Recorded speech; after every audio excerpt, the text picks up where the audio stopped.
j'ai une formation en agronomie, en sylviculture, eau et forêt. Ici, c'est une formation qui dure quand même 8 mois. On est sur une saison presque complète, du mois de mars au mois de décembre.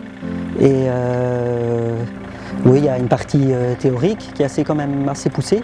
La pratique, c'est vraiment quelque chose d'important. On voit énormément de choses et on se rend compte vraiment de l'application de la théorie par rapport à la pratique. C'est franchement très important, c'est une super formation. Dans un an, moi j'aimerais bien avoir mon terrain et me lancer vraiment, si possible déjà cette année-ci, commencer à tout préparer le terrain pour être opérationnel l'année prochaine, quoi. Au début des années 2010, on a fait l'acquisition du terrain et j'avais organisé une formation pour demandeurs d'emploi, ça s'appelait à l'époque les win-win. Donc les demandeurs d'emploi étaient engagés à mi-temps dans une commune et l'autre moitié du temps ils suivaient une formation. C'est comme ça qu'on a aménagé le terrain, sans hangar, sans bâtiment. On a commencé les plantations et l'implantation du site où on se trouve aujourd'hui. Nos missions sont prioritairement les demandeurs d'emploi. Mais on fait aussi pas mal de formations destinées à un public de l'enseignement, les élèves, les enseignants, les travailleurs, tout ce qui est travailleurs des communes, travailleurs de tout ce qui est public, on les forme aussi. On a un collaborateur privilégié qui est la mission wallonne des secteurs verts, qui eux s'occupent de la formation des travailleurs dans le secteur de la commission paritaire. La construction du centre, réalisée par des stagiaires venant de tout horizon de la Wallonie, des centres Forem, c'était un modèle de synergie entre centres. Formateur de Châtelineau qui est venu avec son équipe faire le gros œuvre. Pour tout ce qui est la brique collée, les aménagements extérieurs autour, tout ce qui est pierre. Ce sont aussi des groupes d'autres centres du Forem, Forem de Tournai, Forem Formation de Châtelineau, Charleroi. La plus-value pour le stagiaire d'avoir participé à ce chantier vivant, ce chantier vert et vivant, c'est qu'une fois qu'on plante un arbre, une fois qu'on met une brique, elle reste.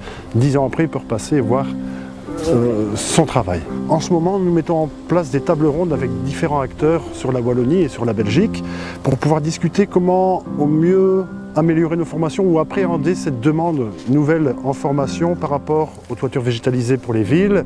Pour la forêt, à trouver des nouvelles essences qui seront mieux adaptées que nos chênes et que nos hêtres qui vont en dépérissant à cause du réchauffement climatique. Donc on est attentif et on met autour des tables tous les experts pour pouvoir améliorer dans un futur proche nos formations.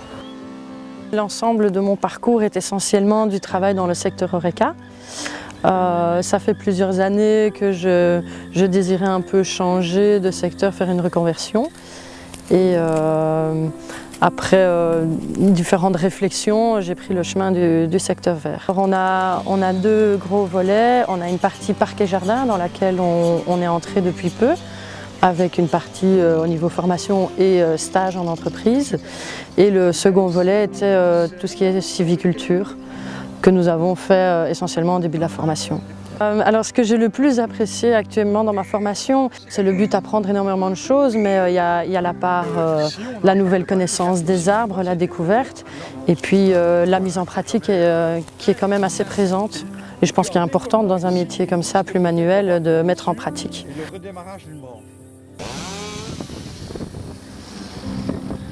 Je suis en reconversion pour le moment, pour devenir arboriste ou élagueur grimpeur, on peut appeler ça un peu comme on veut.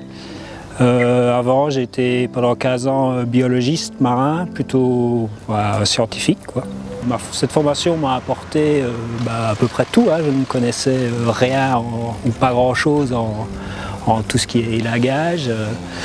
Donc voilà, on est parti de zéro, on a appris à grimper d'abord dans les arbres sans aucun outil, et puis commencer à utiliser une scie dans les arbres, puis utiliser des tronçonneuses au sol, puis utiliser des tronçonneuses dans les arbres, et aussi apprendre à respecter l'arbre, à savoir quoi faire pour en prendre soin. Donc voilà, on en est là pour le moment, il y a encore beaucoup à apprendre.